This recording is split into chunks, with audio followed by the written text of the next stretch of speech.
안녕하십니까, 정지현입니다. 오늘 마감 시황인데요. 오늘 시장의 흐름들이 1%대 하락을 좀 보였어요. 거래소 시장이 1.28% 하락으로 좀 마무리가 됐고요. 코스닥 시장은 그나마 좀 적게 밀렸어요. 0.35%. 코스닥 150은 0.04% 플러스로 좀 마무리가 됐습니다.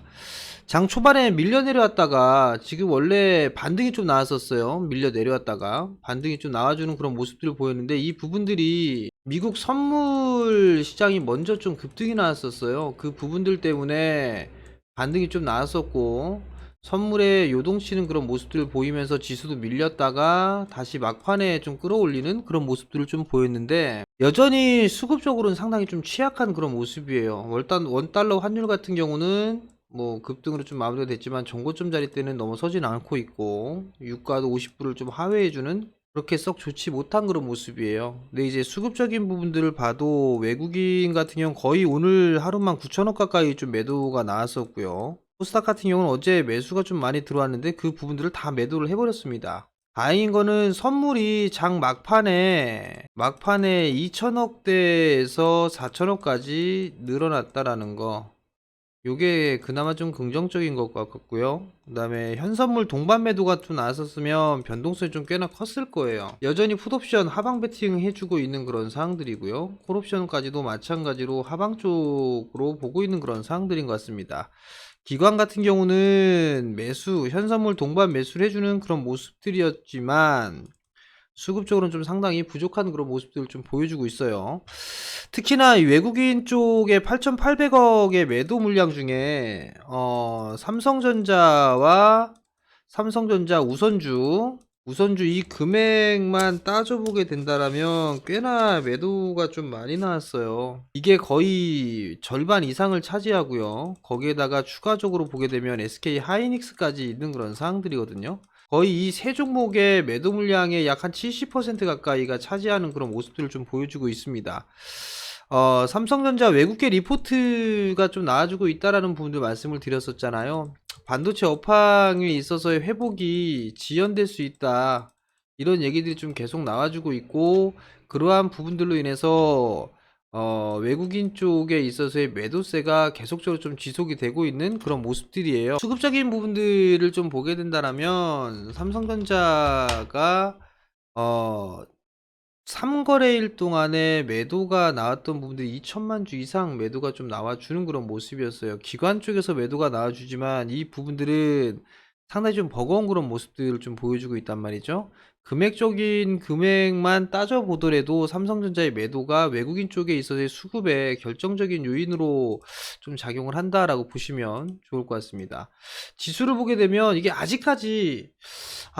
오늘 저점 자리대를 찍고서 반등이 좀 나와주는 그런 모습인데, 선물 기준으로 보게 되면 지금 이 하락마디로 볼 수가 있는 게 277포인트 부근이에요. 근데 이게 아직까지 도달을 하지는 못했거든요. 여기에서 바닥이 나왔을까? 아직까지는 아닌 것 같아요. 왜냐하면 지수는 얼추 밀려 내려온 그런 모양새인데 수급이 계속적으로 악화가 되는 그런 모습들을 보여주고 있거든요. 그렇기 때문에 아직까진 바닥이다, 이 부분들은 좀 더 확인이 필요하지 않을까라고 좀 판단이 돼요. 그렇기 때문에 섣불리 예측을 하기에는 좀 무리가 있다라고 좀 보시면 좋을 것 같습니다. 지금 문제가 되고 있는 그런 부분들이 신규 확진자들이 늘어나고 있는 그런 상황들인데, 이 부분들은 어쩔 수 없이 다음 주 정도까지는 지켜봐야 되지 않을까라고 좀 판단이 되거든요. 계속 안 좋은 얘기가 나오고 있는데 중국 쪽 같은 경우는 이제 통제가 가능한 수준까지 간 것 같아요. 통제가 가능한 수준까지 갔다라는 얘기는 점차적으로 좀 완화되지 않겠느냐라는 그런 안도감, 뭐 이런 부분들을 좀 줄 수가 있을 것 같은데, 한국은 여전히 확진자가 늘어나고 있고 거기에다가 확산이 좀 되고 있는 그런 상황들이죠. 이탈리아 쪽도 마찬가지고요. 유럽 쪽이라든가 이런 쪽에서는 늘어나는 그런 모습들이 보이고 있어서 불안감이 좀 가중될 수밖에 없다, 그렇게 좀 보셔야 될 것 같아요. 이 부분들도 다음 주까지는 좀 지켜봐야 되지 않을까라고 좀 판단이 되는데, 2월 달 말이고 3월 첫째 주가 지나가고 난 다음 주에는 또 2주차 때 동시만기가 있단 말이에요. 동시만기가 있기 때문에 이 기간, 동시만기까지는 좀 더 여유 있게 좀 보는 그런 전략이 좋지 않을까라고 좀 판단이 됩니다. 조정을 받았을 때 매수할 종목군들은 매수를 해야 된다라고 저는 개인적으로 판단을 하고 있어요. 그렇기 때문에 여기에서 뭐 무조건적으로 현금을 만들어라 그런 부분들은 옳지가 않다라고 좀 판단을 하고 있고, 매수를 해야 될 종목군들은 매수를 해야 된다라고 저는 개인적으로 생각을 하고 있는 그런 상황들이기 때문에 그 관점은 변하지 않았다라고 좀 말씀을 드리고 싶고요. 매수를 하는 그런 포지션을 보게 된다라면 일단 5G 쪽 같은 경우 금일 좀 약했어요. 전날 HFR이 실적 발표를 했었죠. 쇼크 나왔어요. 쇼크가 나왔던 그런 부분들이었었지만 여기서 추가적으로 볼 수 있는 부분들은 노키아 쪽의 공급사란 말이에요. 근데 미국 쪽에서 장비를 노키아 쪽으로 선택을 했죠. 아, 노키아 쪽이 아니죠. 일본 기업 쪽으로 진행을 했었었는데 후지츠에서 입찰을 선곡을 했어요. 그렇다는 얘기는 이 HFR이 후지츠에 공급을 하고 있는 그런 상황들이기 때문에 수혜를 받을 것이다 라는 그런 기대감이 아침에 나왔었어요. 그래서 좀 차익이 나왔었고, 두 번째 부분들을 좀 보게 된다면 삼성 쪽에서 미국 쪽에 수주를 했잖아요. 그러한 모멘텀은 좀 여전히 살아있다, 그렇게 좀 보시면 좋을 것 같고요. 그래서 5G는 여전히 좀 봐야 되는 부분들, 2차 전지 쪽 같은 경우는 여전히 성장 섹터예요. 성장 섹터인 그런 부분들이기 때문에 이런 쪽은 여전히 관심 있게 봐야 된다. 다만 이제 이런 섹터들, 여기서 반도체하고 디스플레이 포함이 되겠죠. 포함이 된 부분들인데 이쪽들이 밀리는 그런 부분들의 공통적인 거는 우려예요. 우려감이죠. 그렇지만 2차 전지나 5G나 반도체 디스플레이 같은 경우는 투자를 할 수밖에는 없어요. 투자를 할 수밖에는 없는 그런 사항들이기 때문에 여기에 포커스를 좀 맞추고 투자 마인드로 좀 보게 된다라면 저는 충분히 가능성이 있다라고 좀 보고 있고, 두 번째 부분들을 좀 보게 되면 최근 들어서 개인 쪽에 있어서의 매수가 상당히 좀 많이 나오고 있어요. 많이 들어와 주고 있는 그런 상황들이고, 기관, 특히나 금융투자 쪽 같은 경우는 20년 들어서면서 줄기차게 매도가 좀 나와주는 그런 모습이었단 말이에요.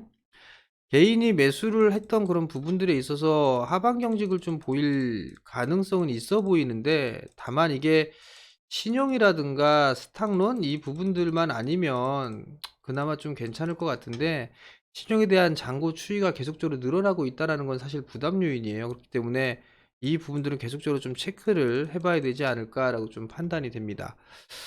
봐야 될 섹터는 여전히 그런 섹터들을 좀 봐야 되겠죠. 성장을 하고 있는 그런 섹터들을 봐야 된다. 다만 이제 테마성의 흐름들이 나오는 그런 종목군들 같은 경우는 대응이 되시는 분들만 하세요. 대응이 되시는 분들만 하시고, 저는 굳이 여기서 테마주를 언급할 필요성은 없을 것 같아요. 그래서 이 부분들은 생략을 하도록 하겠고요.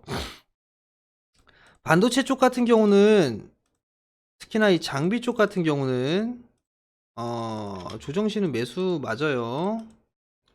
조정시는 매수가 맞고 아직까지는 매도 타이밍은 아니다라는 거. 디스플레이 쪽 같은 경우도 마찬가지예요. 조정시 매수고 매도 타이밍 아니다라는 거. 2차 전지 또한 마찬가지고요. 이쪽은 크게 문제가 없다라고 보고 있습니다. 5G 시세의 흐름들이 상당히 좀 나왔어요. 시세 흐름들이 저희도 지금 포트에 한 종목 들어가 있습니다. 과거에 두 종목 들어가 있다가 한 종목 매도하고 한 종목 남아 있는데 여전히 좀 홀딩을 하고 있어요. 여전히 홀딩을 하고 있는 그런 상황들이고, 시세 흐름들이 나왔던 애들을 추가적으로 상승하기는 좀 힘들겠지만 새로운 종목군들 같은 경우는 괜찮을 것 같아요. 여전히 성장 섹터니까 봐야 된다. 다만 이제 여기 있어서의 분기점은 애플 쪽에서도 중요한 그런 부분들이지만 미국의 이 지금 주파수 경매가 하반기에 있어요. 여름에 있거든요. 여름에 있는 그런 상황들이기 때문에 요게 어느 정도 마무리가 돼야 탄력적으로 좀 움직이지 않을까라고 좀 판단이 되거든요. 그러니까 요 기간까지는 좀 박스권역으로 몇몇 종목군들은 대부분 박스권역으로 좀 진행이 되지 않을까라고 좀 판단이 되니까 그 부분도 좀 기억을 하시면 좋을 것 같고요. 그리고 삼성전자가 좀 중요한 상황인데 이 자리대를 지지할 건가? 지지를 해줄까? 이게 고민인 부분들이에요, 사실. 근데 저는 만약에 조정을 받는다라면 끌어내릴 거는 삼성전자밖에 없어요. 그렇게 된다라면 이 언저리 때 121선 언저리 때까지는 눌러줄 수 있어 보이거든요. 전략적인 부분들은 약간 54,000원? 54,000원 정도 때부터 한 5만원 초반대까지 이 자리 때는 매수 포인트로 봐도 괜찮지 않을까라고 좀 판단이 돼요. 여전히 이 지표가 악화가 되고 이러한 이슈들 때문에 침체로 빠지고 한다 하더라도 돌려 세울 수 있는 그런 부분들은 기존의 과거에 상승을 했었던 주도했었던 반도체 디스플레이 2차전지 5G 이런 쪽이 될 가능성이 좀 높아요. 그렇기 때문에 이러한 쪽을 좀 계속적으로 보되 또 뭐 안 좋은 상황 속에서도 긍정적인 부분들을 좀 보게 된다라면 우호적인 환경 환율로 볼 수가 있을 거예요. 환율이 정고점 자리대를 넘어서게 되면 문제가 되겠지만 일단 우호적인 환율로 볼 수가 있어요. 그렇기 때문에 무조건적으로 100% 나쁘다 이 부분들은 아니에요. 적당하게 올라주는 부분들에 있어서는 실적 개선에도 도움이 되겠죠. 그러한 부분들이기 때문에 일단은 IT 섹터 삼성전자 같은 경우는 요 구간 자리대에서는 매수권역으로 좀 봐도 좋지 않나. 그리고 제 개인적으로 올해 같은 경우는 대형 섹터들보다는 중소형주들이 수익률 게임은 좀 더 크지 않을까라고 좀 판단이 되고 있어요. 수익률 게임 같은 경우는 그렇기 때문에 어 실적이 좀 나오고 숫자가 나오고 있는데 상승해주지 못했던 그런 종목군들은 계속적으로 봐도 좋지 않을까 싶어요.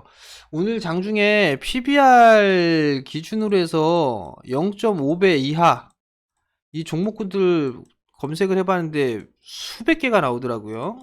수백 개. 그렇다는 얘기는 청산가치보다도 지금 저평가되어 있는 종목군들이 많다라는 얘기예요. 그렇기 때문에 하반 경직은 좀 보일 거고, 이러한 종목군들 중에 성장을 할 수 있는 그런 기업들도 분명히 있어요. 이러한 종목군들도 한번 이번 조정 구간에서 찾아보는 그런 센스도 좀 필요하지 않을까 싶습니다. 시장 지수는 결론을 말씀을 드리면, 시장에 있어서의 지수는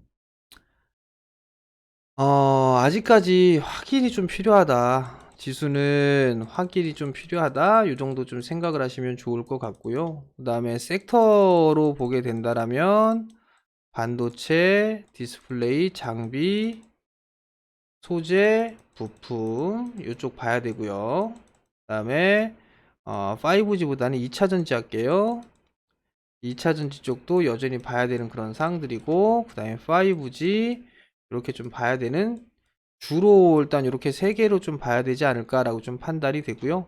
최근 들어서 올라가고 있는 그런 종목군들, 뭐 전자결제주라든가 요게 핀테크로 좀 볼 수가 있겠죠. 핀테크라든가 뭐 택배, 뭐 이런 기업들 같은 경우는 그냥 전자결제 같은 경우는 나름대로 성장을 할 수 있기 때문에 좀 더 봐도 좋을 것 같은데, 택배라든가 이런 부분들은 테마성 흐름들이기 때문에 대응을 좀 잘 개인적으로 대응을 좀 하면서 보는 전략이 좋지 않을까라고 좀 판단이 되니까 그 부분도 좀 기억을 하시고, 그다음에 특히나 이제 조심해야 될 거는 역배열권역에 있는 종목군들 중에 부실 기업들이 있어요. 적자가 나는 기업들. 그런 기업들은 좀 조심하자라는 의견을 좀 드리고 싶어요. 상패 시즌 돌아오고 있죠. 상패 시즌이 돌아오고 있는 그런 상황들이니까 부실주들 절대 건들지 말자. 부실주가 뭔지 모른다라고 하게 되면 저가 권역의 가격대에 있고 실적이 계속 적자 나오고 있는 기업들, 이런 기업들 같은 경우는 조심하자. 단적으로 좀 보게 된다라면 요런 기업들 같은 이런 건 모르겠어요. 지금 실적이 그래도 나오니까 이 기업들 같은 경우는 뭐 코센 뭐 이런 저가 종목군들 있죠. 실적 개쓰레기로 나오는 종목군들 이렇게 보시면 이런 것들 일단은 적자가 나오고 있고 그런 기업들은 무조건 일단 조심하는 전략이 좋을 것 같아요. 얘네들도 별도 기준으로 봤을 때 별도 기준으로 영업이익이 3개월, 3개년 차, 4개년 차 되면 관리 종목으로 좀 들어간단 말이에요. 에코마이스터 같은 경우도 오늘 급락이 나왔었죠. 급락이 나왔던 부분들이 시종 등급 강등에 대한 그런 부분들 때문에 나온 거란 말이에요. 그렇기 때문에 역배열권역으로 이렇게 밀려 내려가고 있고 저가 종목군들 같은 경우는 아직 건들지 말자라는 거 꼭 기억들을 하시고요. 상당히 시장이 안 좋아지게 되면 부실주들에 있어서 이 상폐되는 그런 경우의 수들도 많이 늘어날 수가 있어요. 그러니까 그러한 부분도 꼭 기억을 하시고 저가주 그리고 역배열 종목군들에 있는 그런 종목군들은 건들지 말자라는 의견을 드릴 테니까 그 점 좀 참고를 하시고 그리고 장전 스파, 장전 시황 체크 포인트 할 때 뭐 관심 있게 좀 볼만한 종목군들 몇몇 개 언급을 좀 드리고 있어요. 나름대로 고민을 해서 종목군들 올려드리는 그런 부분들이 있으니까 참고하시면 좀 도움이 되지 않을까라고 좀 판단이 되고요. 그리고 영상을 보시는 분들 같은 경우 구독 신청 좀 해주시고 그다음에 좋아요 버튼도 한번 눌러주시고 그다음에 알림 설정을 해놓으시면 제가 영상 녹화를 올릴 때마다 알림이 뜨니까 그런 부분들 바로 확인하실 수 있을 거니까 알림 설정까지 해놓으시면 좋을 것 같습니다. 자, 오늘 하루도 고생 많으셨고요. 저는 내일 장전시황에서 다시 찾아뵙도록 하겠습니다. 성공 투자하십시오.